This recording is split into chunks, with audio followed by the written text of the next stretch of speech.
Today we're going to be talking about the equation of a circle, which is section 7 of chapter 10 in your Big Ideas book.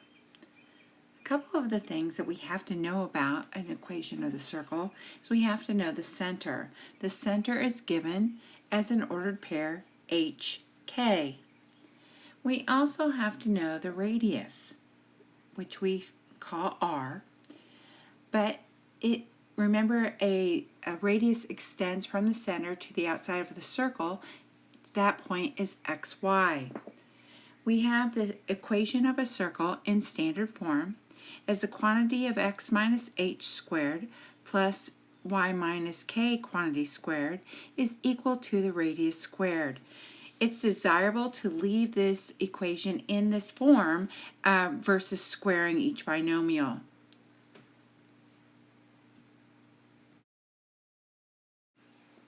Well, we need to write the equation of a circle. I told you needed the radius and you needed the center. The radius of this circle is 4.2 and the center is 0, -9. The first thing we have to do is we have to plug and chug. We're going to plug in 0 for h and -9 for k. Remember, when I'm subtracting a negative, that gives me a positive. We also have to plug in 4.2 for the radius. When I go ahead and finish it, I did x squared plus the quantity of y plus 9 squared equals 17.64. And then I know that that is the standard equation of the circle. What if I'm given the graph of the equation? Well, let's look at circle A. What do I know? Well, I know that the center of circle A is 1610. I know the radius is 10 because I can count a horizontal or vertical distance. And so the equation is the quantity of x minus 16 squared plus y minus 10, the quantity squared, is equal to 10 squared, which is equal to 100. Go ahead and find the equation of B. Stop the video and restart it when you need to.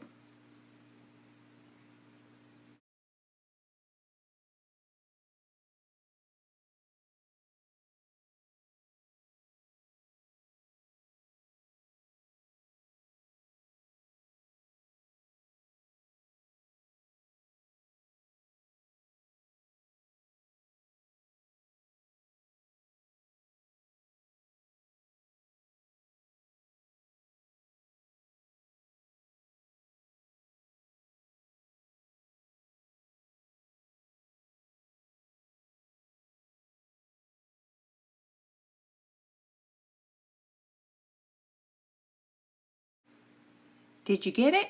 Great. Now, what about if you're given the equation of a circle and you're asked to graph it? Well, I can see from this equation that my center is 3, 2.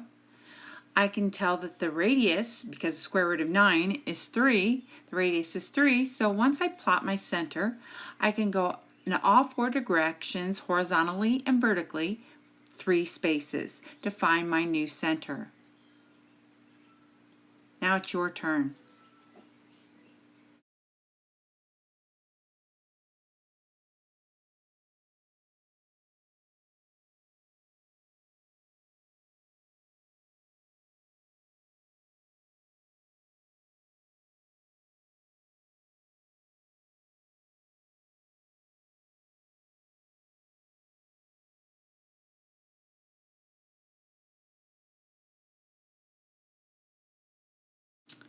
All right, so what if we are given an equation of a circle that doesn't really look like an equation of the circle?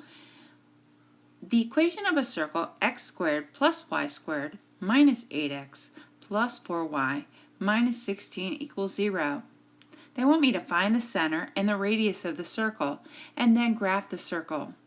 Well, I don't know exactly what to do, but I know to put it in standard form, I'm going to have to complete the square of the x terms and complete the square of the y terms.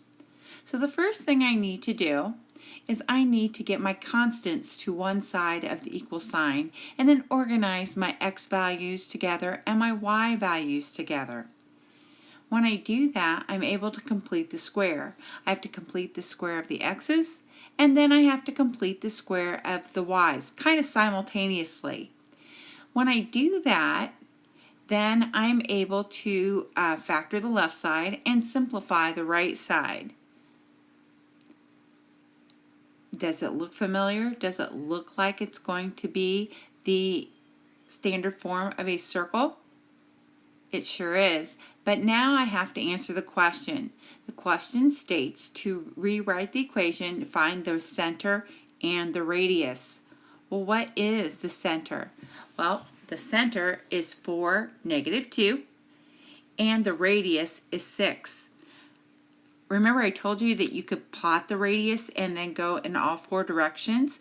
You can also use a compass, setting your compass to the radius of 6.